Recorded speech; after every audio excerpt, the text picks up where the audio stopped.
श्री स्वामी समर्थ. तर यंदाची रथसप्तमी ही 25 जानेवारी रविवारी रोजी आलेली आहे.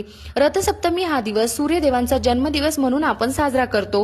ह्या दिवशी सूर्यदेवांविषयी कृतज्ञता पाळली जाते आणि रथसप्तमी म्हणजे साक्षात तेजाची पूजा. ह्या दिवशी सूर्यदेवांना अनन्य साधारण असे महत्व आहे. म्हणूनच बघा की आपण सूर्य नवरात्र देखील साजरी करतो. म्हणजे काय की संक्रांतीपासून रथसप्तमी पर्यंत आपण सूर्याचे पूजन, अर्चन, दान धर्म, अर्घ्य आणि गंगा स्नानाला अनन्यसाधारण महत्व आहे. बघा की सूर्याच्या पूजेने, आराधनेने, दर्शनाने आपले अनेक व्याधी आणि अनेक आजार हे नाहीसे होतात. सूर्य हा प्रकाश, ज्ञान, तेज, उष्णता, सातत्य, परोपकार, सामर्थ्य यांचे प्रतीक आहे. सूर्य हा प्राणदाता आहे आणि त्याच्यामुळेच आपल्याला उत्तम आरोग्य लाभते. म्हणून त्यांच्याविषयी कृतज्ञता व्यक्त करण्यासाठी रथसप्तमी ही साजरी केली जाते. आता ह्या दिवशी आपल्याला काय करायचं आहे? सकाळी उठून सूर्यदेवांना अर्घ्य द्यायचं आहे.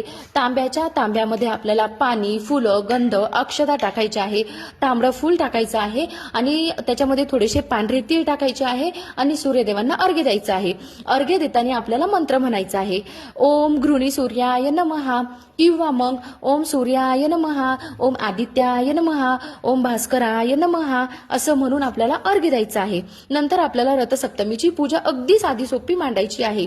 एका पाट्यावर लाल वस्त्र अंथरून घ्यायचं आहे. आपल्याला सगळ्यात आधी दिवा प्रज्वलित करायचा आहे. दिव्याचंही पूजन करायचं आहे.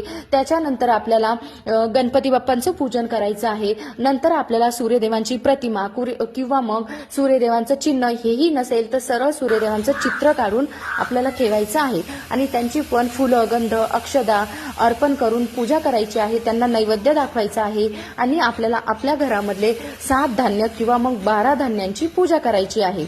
आणि ह्या दिवशी दूध उतू घालण्याला खूप जास्त महत्व आहे.